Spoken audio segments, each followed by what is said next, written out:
Hello everyone and welcome to Siddharth EdTech channel. I am Nivedita Seni and we are taking a class of contemporary issues and current affairs.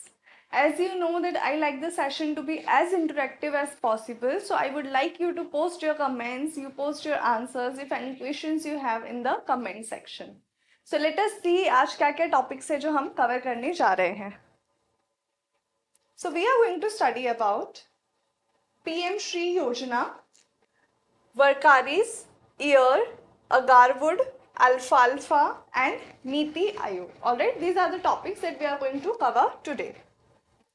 So, okay, I skipped this one maybe in the index. There is another this interesting festival that is going on. We call it as, it's actually not a festival but rather I would say it is a religious gathering. Okay, so what's happening at the Vadakkunnathan temple? Vadakkunnathan temple, it is located in the Thrissur district of Kerala. Okay, it is located in the Thrissur district of Kerala, this Vadakkunnathan temple, and it is a celebration where all the Malayali people they gather and see there are many elephants. They are marching with the elephants. They are going there and they are trying to feed the elephant. So it is considered that in particular calendar month of Malayalam, the month name is Karki Dakam. The month name is, I am writing it down, Karki Dakam. Maybe my pronunciation is wrong here. I apologize for that, but I do not know how to speak Malayali. So this is a Malayali word. So this is a calendar. Okay, a month of their calendar. जैसे कि हिंदू महीनों की अगर हम बात करें तो अभी चल रहा है आषाढ़ महीना. ठीक है, हिंदू मंथ्स के अकॉर्डिंग अभी आषाढ़ चल रहा है. अगर हम ग्रेगोरियन कैलेंडर की बात करें तो अभी चल रहा है जुलाई. ऑलराइट, इसी तरीके से एक उर्दू कैलेंडर भी होता है. इसी तरीके से एक मलयालम कैलेंडर है जिसके अकॉर्डिंग जो मंथ अभी चल रहा है वो है Karkidakam. Now why I am telling you this particular point, because आपसे मैच द फॉलोइंग में ये चीज पूछी जा सकती है कि this belongs to what exactly is this. Is this an ancient text, is this a temple. इस तरीके से आपको ऑप्शंस दे दिए जाएंगे. So you have to select it is a month of the Malayalam calendar. Alright, now moving on forward, another point that I would like to tell you regarding this particular month, it is considered that this is a very sacred month. ठीक है, ऐसा माना जाता है कि in this particular month आप जितनी भी religious activities करते हो उसका रिजल्ट आपको ज़रूर मिलता है. रिजल्ट इन द फॉर्म कि जो भी आपकी विशेज है या जो भी आप अचीव करना चाहते हैं वो आपको ज़रूर मिलता है. It is very fruitful. It is also said that see this month is actually the beginning of onset of monsoon. ठीक है, समर एंड हो चुका है and the monsoon has begun. So originally अगर हम देखें कि इसका अगर हम हिस्ट्री निकाले कि ये कैसे स्टार्ट हुआ सेलिब्रेशन इस पर्टिकुलर मंथ का. सो व्हाट वाज दैट जब बहुत ज़्यादा बारिश होती थी अचानक से, specially in Kerala, then people used to pray to God to protect them from the nature's fury. All right, so this is how the festival started. Earlier it was a way of asking God to protect us from the devastating effects of this monsoon that is happening. Okay, see हर किसी के लिए monsoon ये नहीं है कि it's a time to enjoy कि अच्छे अच्छे डिशेस खाइए, गरम गरम पकौड़े खाए. हर किसी के लिए इट्स नॉट कि हाँ वो इन्जॉय कर रहे हैं इस वेदर को. ओके, फॉर मैनी पीपल जो एग्रीकल्चर में इन्वॉल्व है, farmers know that what happens if the rainfall is too much और maybe if the rainfall is too scarce. तो उनके लिए तो उनकी जितनी भी अर्निंग है वो उसी से कनेक्टेड है. Alright, so they used to consider कि ये जैसे ही ये मंथ आता था they used to start praying to gods to protect them. Alright, अभी एट प्रेजेंट जो बिलीफ है वो ये है कि हम जितनी भी बॉडी की हीलिंग करना चाहते हैं, हीलिंग आयुर्वेदा फॉर्म में, नेचुरोपैथी के फॉर्म में, आप जानते होंगे केरला में जो है ट्रेडिशनल मेडिसिन काफ़ी ज़्यादा प्रचलित हैं. तो वहाँ की जो साइंस है उनके अकॉर्डिंग कि वैसे तो आप कभी भी अप्लाई कर सकते हो हीलिंग मेथड्स को, but when you apply in particularly this month those are going to give you the most beneficial results. All right. So what is our takeaway from this particular article? We have two things. One is the calendar month Karkai Dakam, and the another is Vadakkunathan temple. Where is it located? It is located in Thrissur, Kerala. All right. Moving on to the next article. This is regarding the PM Shri School. ठीक है. Indian express का article है, उन्होंने कुछ details बताई है PM Shri school की. तो इसे स्टडी करें उससे पहले हम जानते हैं कि ये क्यों चर्चा में है. तो ठीक आज से 2 दिन पहले का एक और आर्टिकल था जहां पर ये बताया गया था. तो कुछ स्टेट्स है जिन्होंने मना कर दिया था कि सेंटर की ये जो स्कीम है पीएम श्री, हम इन्हें अप्लाई नहीं करेंगे. ठीक है. तो हम ये समझ चुके हैं कि ये जो है वो एक सेंट्रल सेक्टर स्कीम है, बट कुछ स्टेट्स ने जो है मना कर दिया है कि हम इसे अपने स्टेट में अप्लाई नहीं करेंगे. तो यहीं पर उन्होंने डिस्क्रिप्शन दिया है, complete description regarding this scheme. So let us understand what is this scheme about. So when we talk about any scheme, first we are suppose to know the full name of the scheme. Am I clear? किसी भी scheme का पूरा नाम तो आपको पता ही होना चाहिए, बिकॉज मोस्टली क्या होता है उसके नाम से ही आपको उसके ऑब्जेक्टिव्स और उसके कंपोनेंट्स जो है वो पता लग जाते हैं. तो अगर पीएम श्री का नाम आप लोगों को पता होता पूरा नाम, तो आप भी गैस कर सकते थे कि किस सेक्टर से रिलेटेड है. So the full name is PM school for rising India. What is the full name? PM is for प्रधानमंत्री School for Rising India. Now, when was this scheme announced? ऐसे questions भी अक्सर पूछे जाते हैं. तो स्कीम जो है वो अनाउंस की गई थी सितंबर 2022. यूजुअली आपसे ये नहीं पूछा जाता कि स्कीम का बजट कितना था, बट ऐसा होता है, अक्सर देखा गया है कि जो स्टेट पीसीएस की जो एग्जाम होती है, स्टेट पीएससी की जो एग्जाम होती है, उनमें रैंडमली ऐसे क्वेश्चन भी आ चुके हैं कि कितना बजट था स्कीम का. तो इस स्कीम का बजट कितना था? 27,360 crore. This was the budget of this scheme. अब कोई भी स्कीम है तो उसका एक ड्यूरेशन होगा कि ये कब से कब तक लागू होगी. बाद में हम उसे एक्सटेंड जरूर कर सकते हैं, बट एक बार तो किसी स्कीम का ड्यूरेशन सेट करना होता है. तो generally most of the schemes the duration is 5 years. What is the duration? 5 years. मैंने कहा है जनरली, तो आप हर स्कीम पे इसे अप्लाई मत करिएगा.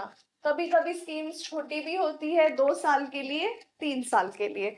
तो क्योंकि ये 2022 से है तो इसका ड्यूरेशन क्या रहेगा? 22 से 27 का इसका ड्यूरेशन रहेगा. Am I clear up till here? I hope सभी को समझ में आ गया होगा. आगे बढ़ते हैं, हम कुछ पॉइंट्स और देखते हैं इस स्कीम के बारे में. तो आप इस आर्टिकल में भी देख सकते हैं कि कितनी स्कूल्स जो है वो लिस्टेड है. ठीक है, बट वो डेटा हमारे लिए उतना बेनिफिशियल नहीं है. We don't have to see, we have to see what the scheme is offering. So what the scheme has said that they will convert 14,1500 schools. क्या करेंगे? इन स्कूल्स को ये कन्वर्ट करेंगे. ठीक है, कन्वर्ट इन द सेंस कैसे convert करेंगे? They are going to make it very new. कुछ इनोवेशन उसमें लाएंगे, जैसे कि लैबोरेटरीज डेवलप करेंगे, स्पोर्ट्स फैसिलिटी डेवलप करेंगे, स्मार्ट क्लासरूम्स, जैसे ये डिजिटल बोर्ड है इस तरीके से क्लासरूम्स में इंस्टॉल करवाए जाएंगे, जिससे बच्चे जो है वो और बेटर स्टडी कर सकेंगे. आप उन्हें 3D एनिमेशन दिखा सकते हो, आप विजुअलाइजेशंस यूज करके उन्हें बहुत कुछ स्क्रीन पे दिखा सकते हो. ठीक है, इसी के साथ साथ अप्रोच ये रहेगा कि जो भी आप एजुकेशन प्रोवाइड करवा रहे हैं वो रिसर्च ओरिएंटेड हो. ठीक है, रिसर्च ओरिएंटेड का मतलब है कि बच्चों में भी एक क्यूरियोसिटी डेवलप हो. They think beyond what is given in their syllabus. They have questions in their mind and the teacher helps them to solve those questions और maybe guide them. Okay, तो हमारा target क्या है? कितनी schools को upgrade करना चाहते हैं? We want to upgrade 14,500 schools. और ये जो स्कूल्स का अपग्रेडेशन हो रहा है ये कैसे हो रहा है? सो it is under the national education policy. जो न्यू एजुकेशन पॉलिसी आई थी उसके पॉइंट्स को कंसीडर करके ये अपग्रेडेशन किए जा रहे हैं। ठीक है, आप लोगों को ये बता दूं कि जो स्कूल्स सिलेक्ट हुई है, कैसे हुई है हम वो भी चर्चा करेंगे, बट जितनी भी स्कूल्स सिलेक्ट हुई है उसमें से सबसे ज्यादा हुई है UP, then Maharashtra and then Andhra Pradesh. क्या है सीक्वेंस? सबसे ज्यादा स्कूल्स सिलेक्ट हुई है यूपी में से, उसके बाद महाराष्ट्र में से, and after that Andhra Pradesh. अगर राजस्थान के लिए पूछा जाए कि राजस्थान की कितनी स्कूल्स जो है वो पीएम श्री योजना के लिए सिलेक्ट हुई है, then the number is 639. You have to note it down. The number is 639. Okay, so 639 schools in Rajasthan have been covered under this scheme. All right. अब देखते हैं यहाँ पर क्लियरली मेंशन्ड है सिलेक्शन ऑफ स्कूल्स, तो हम देखते हैं कैसे स्कूल्स सिलेक्ट होती है। ठीक है, तो कोई भी स्टेट या लोकल गवर्नमेंट रन स्कूल्स जो नॉन बीजेपी स्टेट्स की थी, या फिर पंजाब, दिल्ली, तमिलनाडु, केरला, वेस्ट बंगाल और बिहार, ओडिशा, ठीक है, जिसमें तो अभी रिसेंटली आई है बीजेपी गवर्नमेंट, इनमें से तो कोई भी स्कूल इंक्लूड नहीं हुई है। So this is what we call as biasness. ठीक है, बट स्कूल इंक्लूड ना होने का कारण सिर्फ एक तरफा नहीं है। हम ये नहीं कह सकते कि बीजेपी गवर्नमेंट ने स्कूल्स सिलेक्ट नहीं की। बात तो ये भी है कि जहां पर बीजेपी गवर्नमेंट नहीं है वहां की स्टेट की सरकारें भी तो इस योजना को वहां पर लागू होने नहीं दे रही है। ठीक है, they have to think beyond politics. They have to think that this is not only regarding vote politics. This is not only regarding कि हम votes इकट्ठा करें, public का sympathy ले. Okay, this scheme has benefits for the children of our country. So it was very much important कि सभी states अगर इसको apply करते, so we don't know that how many students could have benefited. But these are the states where they didn't accept that we are going to apply this particular scheme. अब किसी भी अगर school को हमें select करना है, ठीक है, ऐसा नहीं है कि हम रैंडम XYZ स्कूल को सिलेक्ट करेंगे, लॉटरी सिस्टम से करेंगे। There was some criteria mentioned. What was the criteria? That the schools that meet minimum benchmarks, जिसमें था अ पक्का building in good condition. Building कैसी होनी चाहिए स्कूल की? पक्की होनी चाहिए। दैट मीन्स ब्रिक्स से बनी हुई होनी चाहिए। ठीक है, आप टिन शेड के अंदर या फिर आप घास की वो हट्स बनाकर अगर उसमें आप स्कूल रन कर रहे हो तो उन्हें इसमें नहीं इंक्लूड किया जाएगा, because that is quite obvious.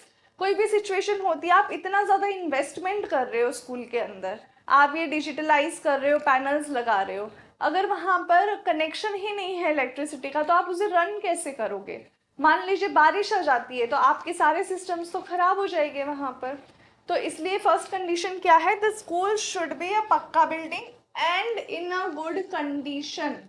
ठीक है, पुरानी बिल्डिंग भी नहीं होनी चाहिए कि खंडर जैसी हालत हो रखी है, थोड़ा सा छोटा सा भी स्केल का अगर अर्थक्वेक आया तो बिल्डिंग गिर सकती है, तो ऐसी स्कूल्स को भी क्राइटेरिया में नहीं रखा गया है। Barrier free access ramps, this is a very good point that has been included. कहा गया है कि barrier free access ramps school में होने चाहिए, तभी आप एलिजिबल रहोगी इस स्कीम के लिए। क्या होता है इसका मतलब? कि जितने भी डिसेबल्ड पीपल है, फिजिकली चैलेंज्ड है, दे नीड रैम्प्स। अगर कोई व्हील चेयर से आ रहा है तो वो सीढ़ियाँ क्लाइंब नहीं कर सकता, तो उनके लिए रैम्प्स होने चाहिए at all the places required. Entry पर, एग्जिट पर, to go to the washroom area, to go to any floor, the ramps should be available. All right, and the ramp should be barrier free, because अक्सर क्या होता है, ramps तो create कर दिए जाते हैं बट वहाँ पर बहुत सारे या तो कार्टन्स रखे होते हैं या जो भी सामान है, रैम्प्स को बेसिकली यूज़ किया जाता है एज अ स्टोरेज ऑफ एक पैसेज की तरह यूज़ किया जाता है। यूजुअली वो ब्लॉक्ड ही मिलते हैं आपको। So they have given this condition, it should be barrier free. At least one toilet each for boys and girls.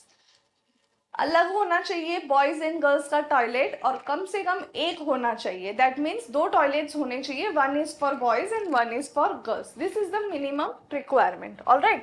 So this is how schools are selected. Now they are evaluated on a set of parameters that include, जो parameters है उसमें है infrastructure, teaching staff, learning outcomes, ठीक है। और जो सबसे अच्छी बात है वो ये है कि उस स्कूल का मिनिमम स्कोर जो है वो 70% होना चाहिए। कहाँ पर? अर्बन एरियाज में। एंड 60% कहाँ होना चाहिए? रूरल एरियाज में, ठीक है। इसका मतलब है मिनिमम जो रिजल्ट मैंने आपको बताया है कि जो ओवरऑल जब स्कूल कोई एग्जाम कंडक्ट करती है तो उसमें जो रिजल्ट आता है, फाइनल रिजल्ट, तो उसमें अर्बन एरियाज में at least 70% students should have passed, okay, and in the rural areas at least 60% students should have passed. तो ऐसी स्कूल्स को वो नहीं इंक्लूड करेंगे जहाँ पे फेल होने की मात्रा बहुत ज़्यादा है। Alright, so a list is sent to the of the schools and a particular committee is going to select the schools out of them. All right, so this much information is sufficient for PM Shri योजना। इन्हीं में से कुछ ना कुछ questions पूछे जा सकते हैं, स्टेटमेंट बेस्ड क्वेश्चन होने की संभावना ज्यादा रहती है। All right, now moving on to the next article. See, this is a beautiful picture.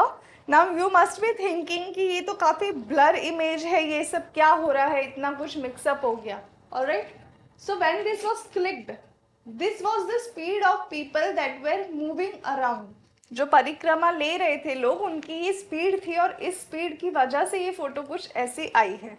So what is this about? This picture is about Varkaris. The picture is about Varkaris, ठीक है। Who are Varkaris? We will see. So Varkaris are the devotees of Lord Vitthal. They are the devotees of Lord Vitthal, or we can also call them as Vithoba. Okay. The another name that is very popular is Vithoba. Alright. So this is the time that is going on कि जो महाराष्ट्र के Solapur district है वहाँ पर पंधारपुर नाम का एक जगह है जहाँ पर है विट्ठल रखुमाई टेम्पल, ठीक है। तो कहाँ पर है? महाराष्ट्र के सोलापुर में ये टेम्पल है। और ये कब सेलिब्रेट होता है? आषाढ़ी एकादशी। कब सेलिब्रेट होता है? अभी आषाढ़ चल रहा है, तो आषाढ़ महीने की जो एकादशी आती है उस दिन ये पर्टिकुलर फेस्टिवल सेलिब्रेट होता है। Now let us understand what is this. First I will show you, this is lord Vithoba और lord Vitthal we can say. So who are Varkaris? So Varkaris is a particular, you can say, a religious sect. They are devoted to Lord Vitthal. Okay, Lord Vitthal is considered as an avatar of Lord Vishnu. ठीक है, इन्हें Lord Vishnu का ही अवतार माना जाता है। कहाँ कहाँ पर ये पॉपुलर है? तो महाराष्ट्र में तो सब जगह है, प्लस अपर कर्नाटका और you can say northern Karnataka. Alright, इन दो जगह पर काफी फेमस है ये जो पर्टिकुलर सेक्ट है। They are Bhakti movement, they are under the Bhakti movement. हम बोल सकते हैं कि जो भक्ति मूवमेंट हम कहते हैं उनका एक ये एग्जाम्पल है, ठीक है। यू कैन से इट इज अंडर भक्ति मूवमेंट। ऑलराइट, अब इनके ना कुछ रूल्स होते हैं। जो वर्कारीज है इनकी खुद की भी मूवमेंट होती है। मूवमेंट का यहाँ पर मतलब होता है कि इनका एक जो ऑर्डर है, religious order, so they follow certain traditions. Her religion का एक पर्टिकुलर ट्रेडिशन होता है, that is what makes them different from other religions. तो उसी तरीके से वर्कारीज जो है ना, ये कुछ चीजें है बहुत स्ट्रिक्टली फॉलो करते हैं, जैसे कि नॉन वेजिटेरियन डाइट, ठीक है। They are very strict regarding it. They have to have what we call as sattvik bhojan, जिसे हम सात्विक भोजन कहते हैं, ये वही प्रिफर करते हैं। They have strict rules regarding no alcohol and no tobacco. They completely avoid alcohol and tobacco. That means anything that can cause addiction, they avoid it. To a level that they also follow brahmacharya, self-restraint throughout their student life. ठीक है, तो student life से आप अंदाज़ा लगा लीजिए कि 22 से 24 एज तक तो आजकल स्टूडेंट लाइफ कंसिडर की जाती है। Earlier it was up to 18 to 19 years. So up till this much time they follow brahmacharya very strictly. We call it as self-restraint in English. Alright. They do fasting twice a month on Ekadashi. हर महीने में 2 एकादशी आती हैं, तो उन एकादशी में ये fasting जरूर करते हैं. ठीक है. And they also believe in equality. ठीक है, बहुत ज़्यादा प्रमोट करते हैं इक्वालिटी को.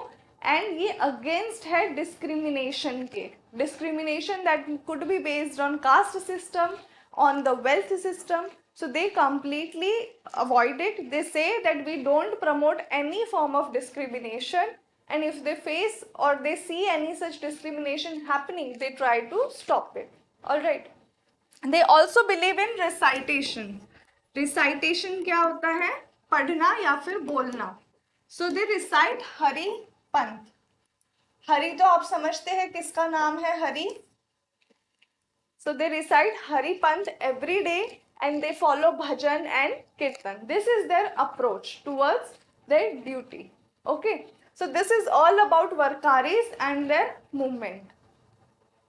Moving on forward. This was an interesting article. You don't have to go in so much depth regarding this article. हम इसे थोड़ा superficially ही cover करेंगे. मैंने इसलिए लिया है, ये सब आपके उतना यूजफुल नहीं है. दे आर एक्सप्लेनिंग बेसिकली कि ईयर छोटा सा होता है. ठीक है, ये हल्की से हल्की साउंड को भी कैच कर लेता है. ठीक है, कोई फुसफुसा रहा है but we know that somebody is whispering, we catch that sound. और जो लाउड नॉइजेज होती है, डीजे की आवाज़ होती है, स्पीकर्स की आवाज़ होती है, उसको भी कैच कर लेता है. So this is what this article is about. But यहाँ से मैंने सोचा आपका बायोलॉजी का एक छोटा सा टॉपिक मैं कवर कर लेती हूँ. So this is what we are going to do. See this is the figure of ear, उसका एक डायग्राम है. Now you can see this 3 small objects inside. ये एक छोटी सी 3 चीज़ें आपको दिख रही है. ठीक है, अभी तो आपको बड़ा लग रहा होगा but this is actually very small and I will show you how small it is. So these are the 3 bones in our ears. हमारे बोन्स में हमारे ईयर्स में 3 छोटे छोटे बोन्स प्रेजेंट है. आप सही सुन रहे हैं, बोन्स यानी कि हड्डियां. 3 छोटी छोटी हड्डियां प्रेजेंट है हमारे कान के अंदर, जिनका फंक्शन क्या है, उनका रोल क्या है.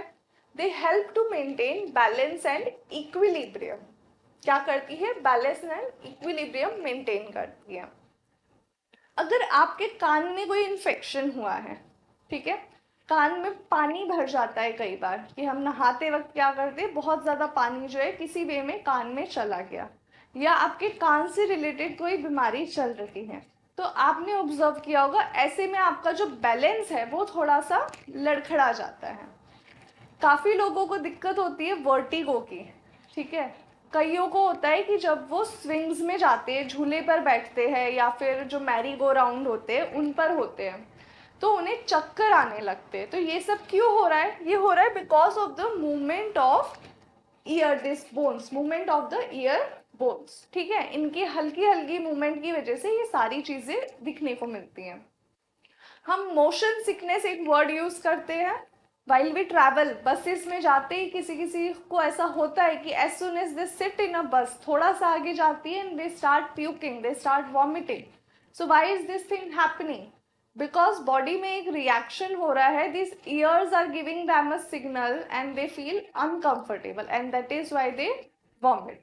Okay, so basically I wanted to explain you that there are 3 bones present in the ear and they are very small to an extent that the smallest bone present in our body is located in the ear, that is stapes. The smallest bone is stapes. It is in our body. कहाँ पे होता है body में? कान के अंदर बहुत छोटा सा एक बोन है. ठीक है, तो 3 बोन कौन कौन से हैं? Malleus, incus and stapes. उसमें से जो स्टेपिस है that is the smallest bone of our body. Total body में कितने बोन्स है? 206.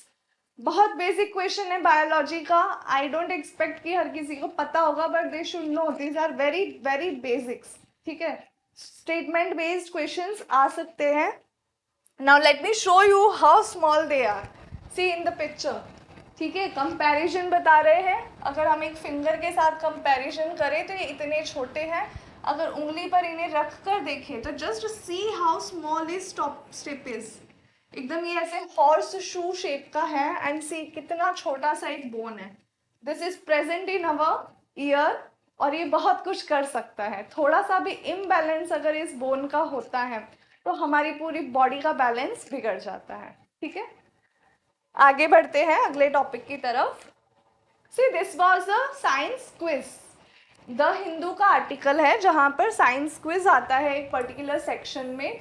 Not every one goes through this, हर कोई नहीं पढ़ता, सब सोचते हैं स्किप कर देते, but I am very much interested in this particular quiz. I try to solve them almost daily. तो आज का हमारा जो टॉपिक था, मुझे लगा कि कहीं ना कहीं ये ज्योग्राफी से रिलेटेड है, and maybe it's going to help you guys out. Okay, so see this is a wood, एक वुड का कटिंग है, and this is the wood that is agar wood. कहाँ से मिलता है?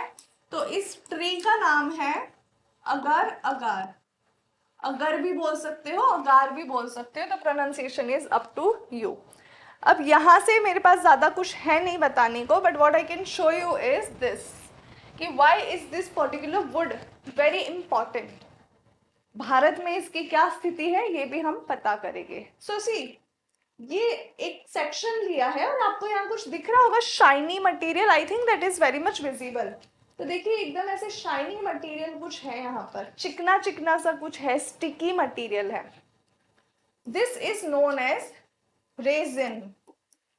रेजिन क्या होता है? रेजिन ऐसा सिक्रेशन है जो हमें वुड के बार्क्स में से मिलता है। ठीक है, ये एक ट्री है, ट्री का ये जो वुड है इसके अंदर से हमें ये सिक्रेशंस मिल रहे हैं। और भी बहुत सारे पेड़ हैं जिनमें ऐसे सिक्रेशंस निकलते हैं। ठीक है, अब देखिए ये पर्सन क्या कर रहे हैं। He is basically putting holes in the bark of this tree. बहुत सारे होल्स लगाए इन्होंने। अब ये होल्स लगाने के बाद इन्होंने क्या किया, कुछ यहाँ पर बॉटल्स रख दी है।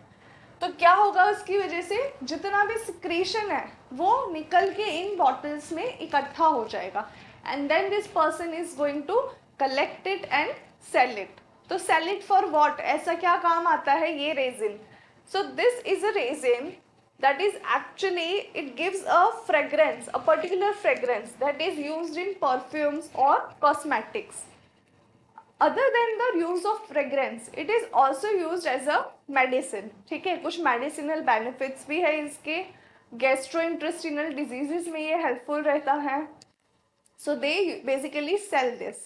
Now the market is mostly in Russia, in France. वहाँ पर इसका मार्केट बहुत बड़ा है, बहुत ह्यूज क्वांटिटी में ये ट्रीज को ग्रो किया जाता है कमर्शियल लेवल पे, and they use this wood as well as they use the resin. ठीक है, इसका ऑयल भी सिक्रीट होता है। ठीक है, इस रेजिन में से ही आप ऑयल भी अलग कर सकते हो। Through a process you take out the oil, and even that oil is used in many countries. Alright, China में इसकी काफ़ी ज़्यादा डिमांड होती है। गल्फ कंट्रीज में भी ऑब्जर्व किया है, काफ़ी ज़्यादा ये देखने को मिलता है। ऑलराइट, अदर देन दैट जो मैं आपको चीज़ समझाना चाहती थी, ठीक है, अब आते हैं हम इंडिया के बारे में। यही मेरा पॉइंट था कि मैं इसे आपको इंडिया के पर्सपेक्टिव से एक्सप्लेन करूं। सो इंडिया की अगर हम बात करें तो यह कहाँ ग्रो होता है? नॉर्थ ईस्टर्न एरिया में। ठीक है, नॉर्थ ईस्टर्न इंडिया में आपको देखने को मिलेगा सबसे ज्यादा, पर्टिकुलरली इन आसाम। यहां पर तो प्रेजेंट है नेचुरली, यहाँ पर ये ट्री अगर प्रेजेंट है नेचुरली। ठीक है, तो जहां नेचुरली प्रेजेंट है वहां पर क्या है, हमें कुछ ज्यादा करना नहीं पड़ता, ये रेजिन अपने आप फॉर्म हो जाता है। बिकॉज इसे नेचुरली फॉर्म होने के लिए क्या चाहिए, एक पर्टिकुलर फंगाई चाहिए।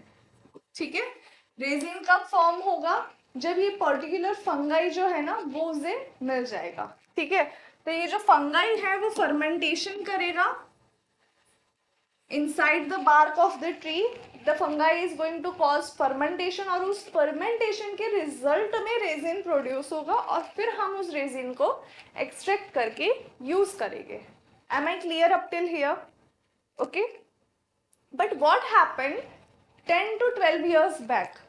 बिफोर अ डिकेड, आज से 10-12 साल पहले, कर्नाटका के एक पर्टिकुलर रीजन में, एक पर्टिकुलर डिस्ट्रिक्ट में, जहां पर वो एरिका नट की खेती करते थे. किसकी करते थे? एरिका नट. ठीक है. एरिका नट क्या होता है?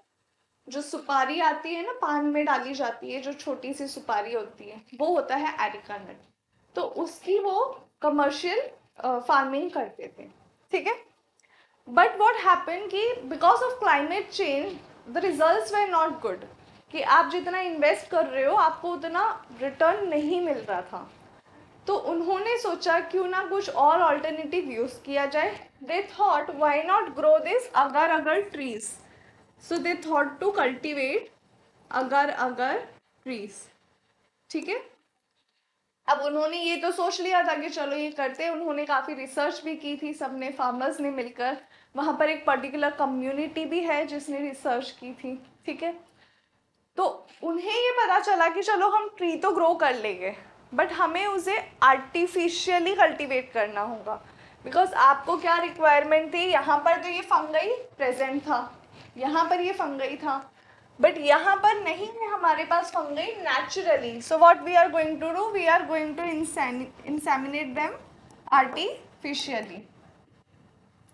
तो आर्टिफिशियली कैसे करते थे? देखिए, ये जो एक वुडन बार के, ये एक पर्टिकुलर साइंटिस्ट या डॉक्टर जो भी है, ये इंजेक्शन लगा रहे हैं इस ट्री को. They are injecting the tree with a particular chemical that will cause formation of resin. ठीक है. This is the process that they used. Now the farmers they thought, जिन्होंने कल्टीवेशन किया था, उन्हें लगा कि हाँ हमें बहुत अच्छी ग्रोथ देखने को मिलेगी, कुछ हो सकता है, हमें इससे फ़ायदा होगा.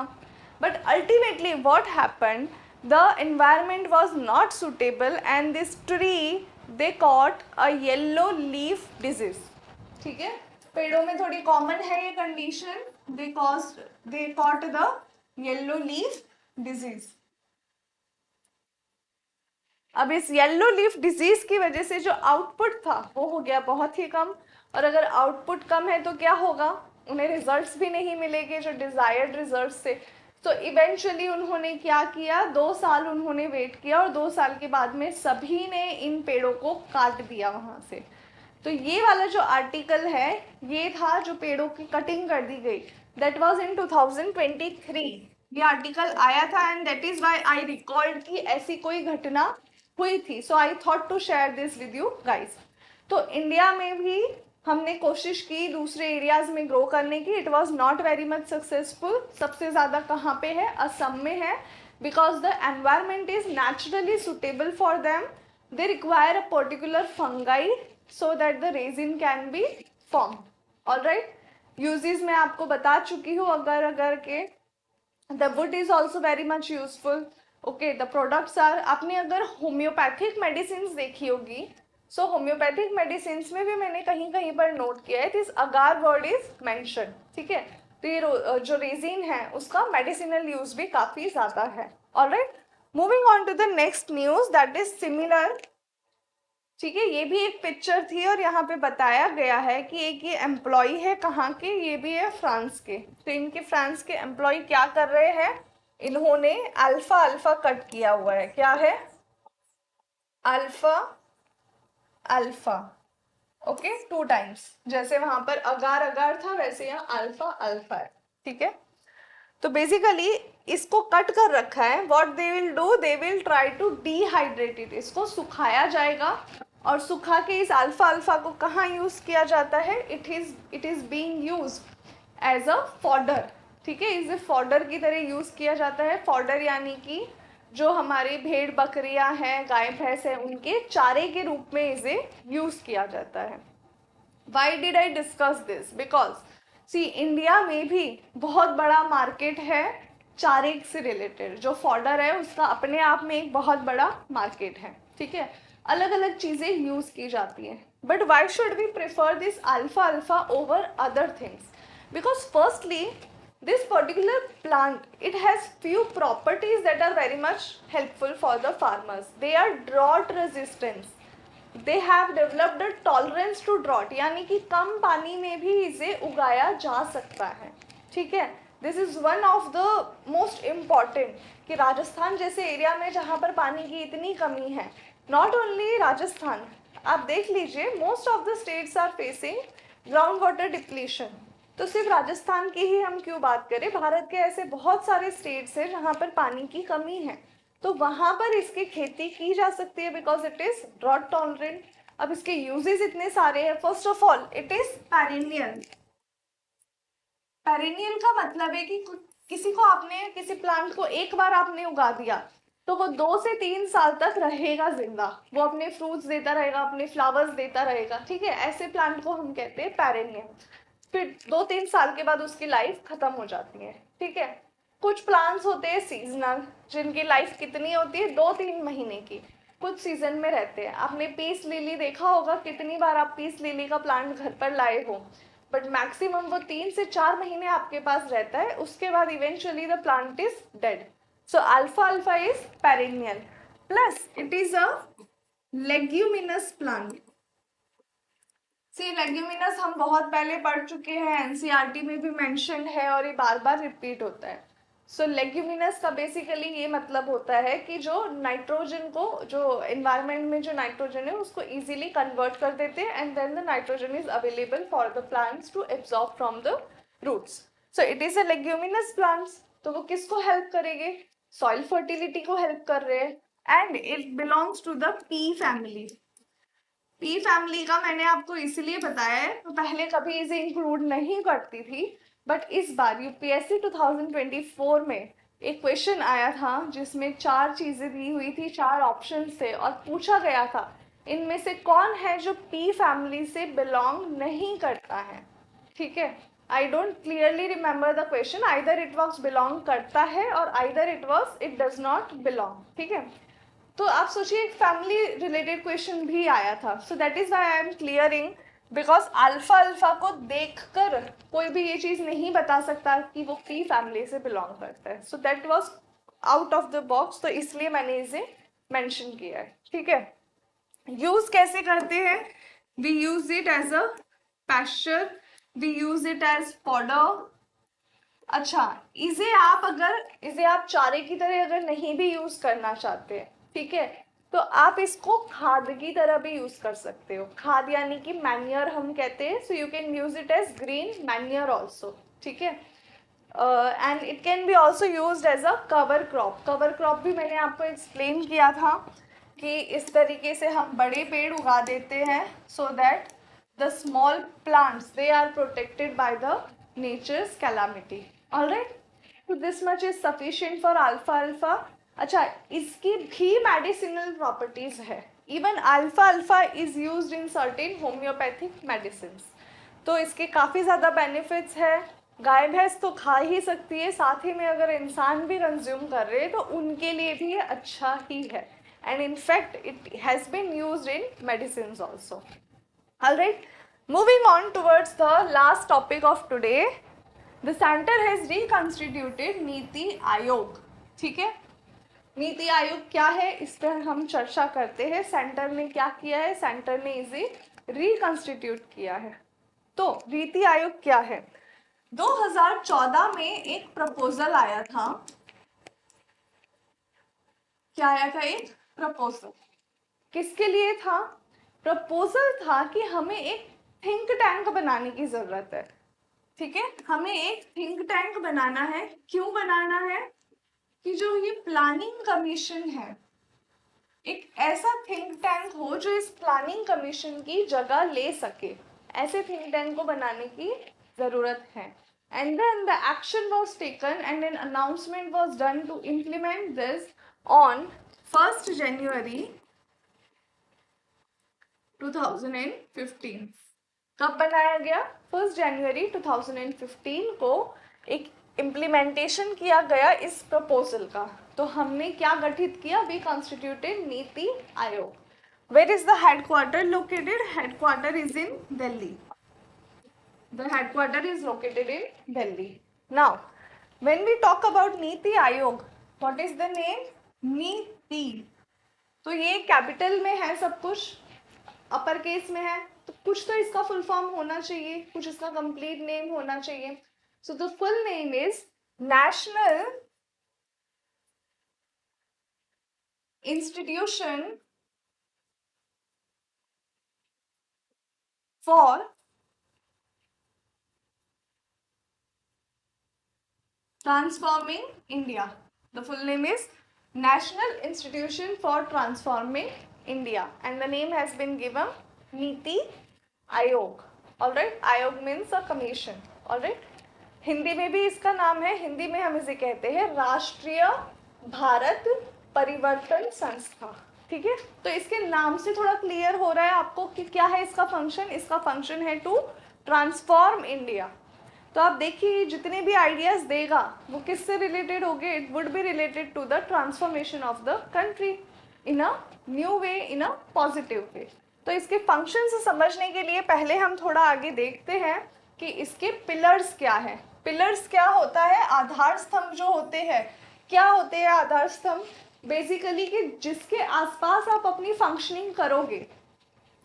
पिलर्स, आपकी बिल्डिंग के पिलर्स क्या करते हैं? पूरी बिल्डिंग को पकड़ के रखते हैं, उसे खड़ा रखते हैं, बिल्डिंग को गिरने नहीं देते. तो ये पिलर्स क्या है, ये गाइड करेंगे कि आप जो भी पॉलिसी बना रहे हो, जो भी आपका सजेशन है, आइडिया है, क्योंकि थिंक टैंक का क्या है, आइडियाज देना.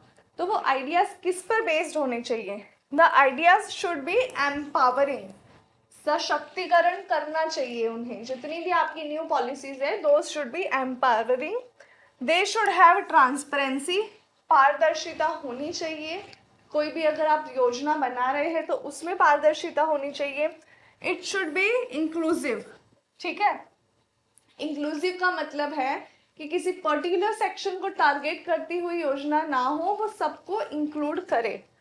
It should B pro people, that means लोक कल्याण के लिए होनी चाहिए. ठीक है, खुद के कल्याण के लिए नहीं होनी चाहिए. किसके लिए होनी चाहिए? लोक कल्याण. It should be for the welfare of the people. Proactivity, अग्र सक्रियता. It should be proactive. किसी घटना के होने की राह मत देखिए, पहले से सोचिए कि हमें आने वाले समय में क्या करना चाहिए जिससे हमारी कंट्री को बेनिफिट हो. पार्टिसिपेशन शुड बी देयर, सबके सहयोग होना चाहिए उसमें. And it should have equality. So why equality is included in a pillar? Because this is where we lack. Gender equality है जहां पर हम एसडीजी में सबसे ज्यादा पीछे चल रहे हैं. Alright, moving on to the next thing. Now pillars तो हमने बता दिए, बट इस पिलर्स के बेसिस पे नीति आयोग ने खुद ने, ये उन्हीं की वेबसाइट से लिया गया है, PIB से लिया है. ठीक है, तो नीति आयोग ने कहा है कि इफेक्टिव गवर्नेंस के हमें कुछ कंसेप्ट्स लेने चाहिए. Those are based regard around this pillars. ठीक है, तो ऐसे कौन कौन से कंसेप्ट्स है? So this is also repetition. जो पिलर्स है उसी की बात हो रही है. प्रो पीपल है, pro activity, participation, empowering, inclusion, equality and transparency. These are the same. जो पिलर्स की हमने बात की थी वही है. अब देखते हैं कि इसके ऑब्जेक्टिव्स क्या क्या है. So the first one is fostering cooperative federalism. ठीक है, active involvement of the states. So what they want is, centre भी यही चाहता है और नीति आयोग का भी यही कहना है कि उनका भी यही ऑब्जेक्टिव है कि सेंटर और स्टेट के बीच में, सरकार किसकी है इससे फर्क नहीं पड़ता, दोनों के बीच में कोऑपरेशन जो है वो बहुत ही अच्छा होना चाहिए, क्योंकि तभी हम लोग कल्याण कर पाएंगे. अब आपने अभी भी देखा था आज ही की क्लास में कि कुछ स्टेट्स ने मना कर दिया है कि हम PM श्री योजना को नहीं अप्लाई करेंगे. तो क्या होगा, नहीं अप्लाई करोगे तो नुकसान किसका हो रहा है? सरकार का तो हो नहीं रहा, जनता का नुकसान हो रहा है. Right, so they don't want such things. They want the cooperative federalism to develop. Formulation of plans at village level. ठीक है, कहाँ पे है? विलेज लेवल पे. तो कोई भी स्कीम है तो हमारा टारगेट क्या है कि हम विलेज लेवल पे उसे स्टार्ट करें और धीरे धीरे हायर लेवल्स पे जाकर हम उसे मर्ज करें या फिर हम उसे एग्रीगेट करें. Special attention two sections at risk of not benefiting adequately from economic progress.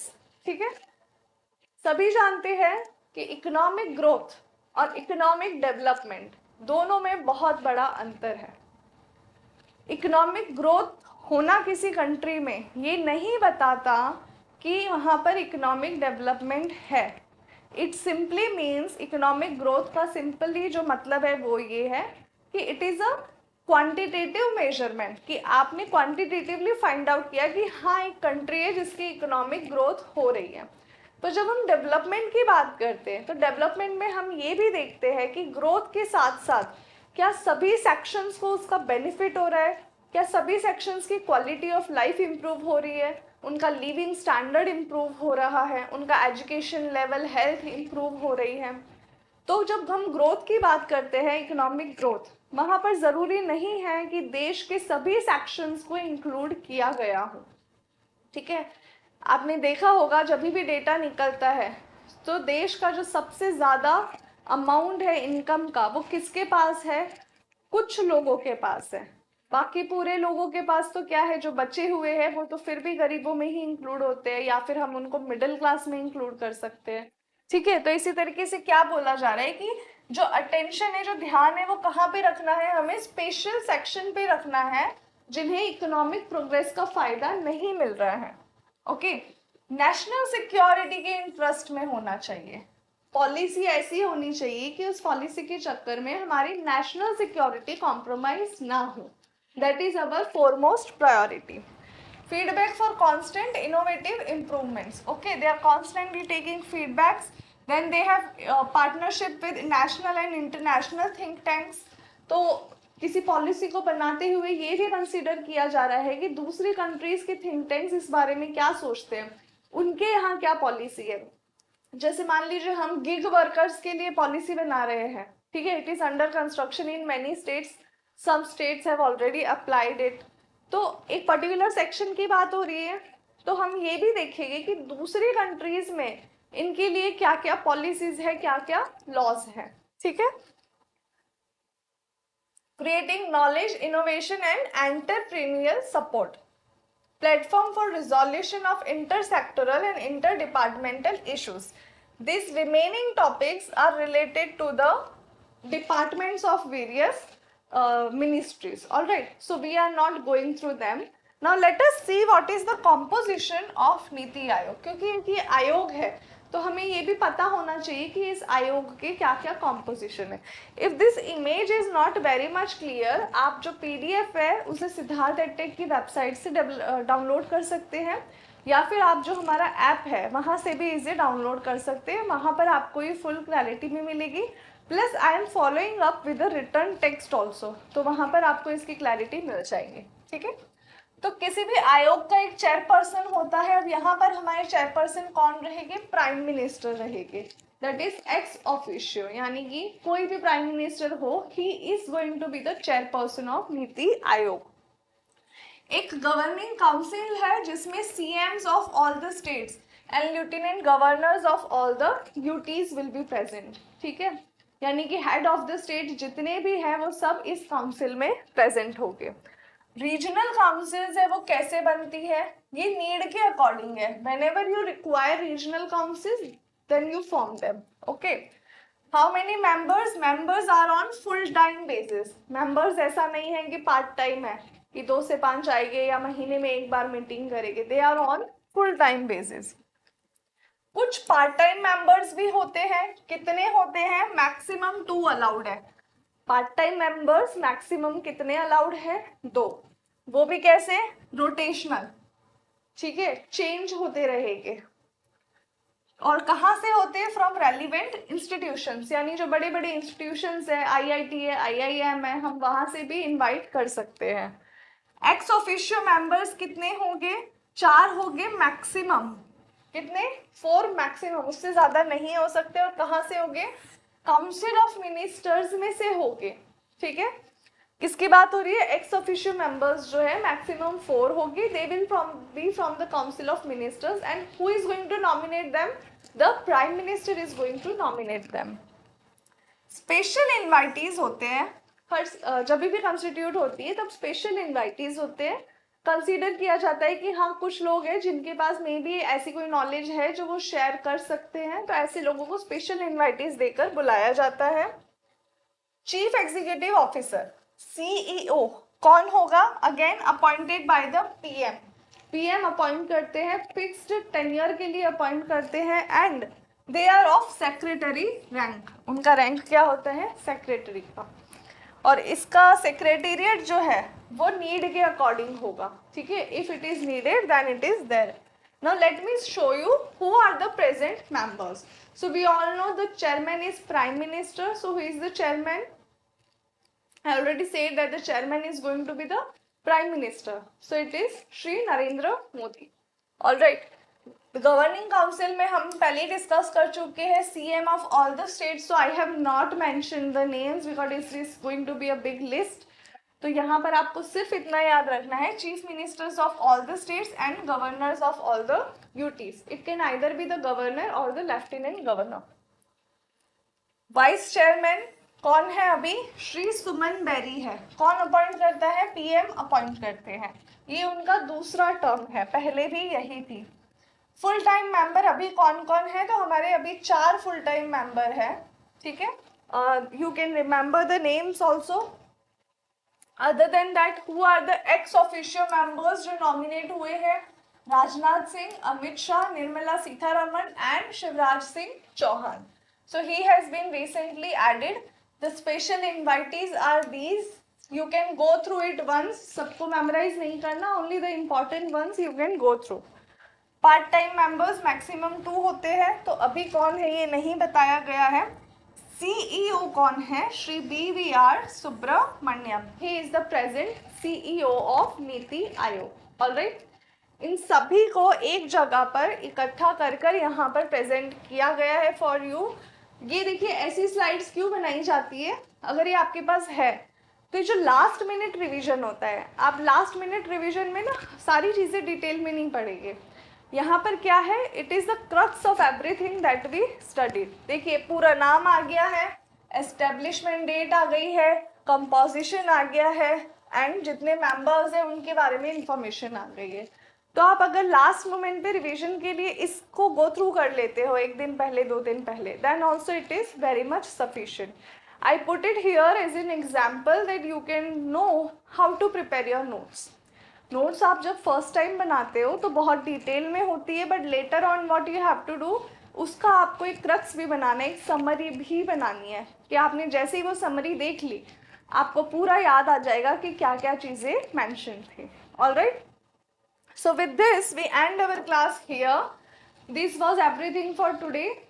If you like the class, don't forget to click the like button, share it with your friends, spread this as much as possible so that other students can also benefit. Post me your suggestions, any doubts or any comments that you have. All right. Thank you so much.